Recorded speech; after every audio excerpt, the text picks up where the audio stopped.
احمد سيد زيزو هيجدد مع الزمالك. قصة تانية في حتة تانية. شايف قرار النادي الاهلي من الانسحاب من ماتش الزمالك كان قرار صائب؟ يعني ما بحبش اعقب على قرارات مجلس الإدارة. بيراميدز النادي واعد.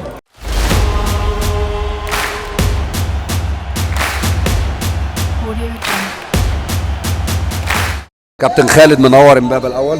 احنا منورة بأهلها وناسها وحبايبنا. شايف قرار النادي الاهلي من الانسحاب من ماتش الزمالك كان قرار صائب؟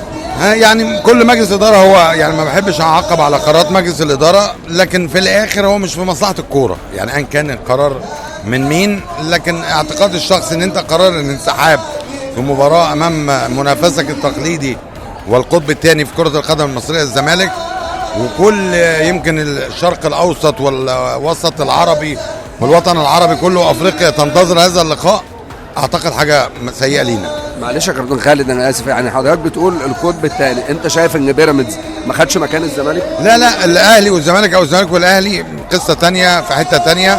بيراميدز النادي واعد، لكن طبعا الزمالك والاهلي الشعبيه والجماهيريه الاولى. بعض من جماهير النادي الاهلي بتقول ان الزمالك ان بيراميدز حل مكان الزمالك لدرجه ان جمهور الزمالك بقى يشجع بيراميدز. كل واحد ليه رايه، ده رايي الشخصي. الزمالك والاهلي في حته واحترام الانديه كلها في حته تانية. المحله، الاتحاد المصري، الانديه الشعبيه والجماهيريه برضه في حته تانية، غير الانديه الخاصه وانديه الشركات في حته تانية في كره القدم. احمد سيد زيزو هيجدد مع الزمالك؟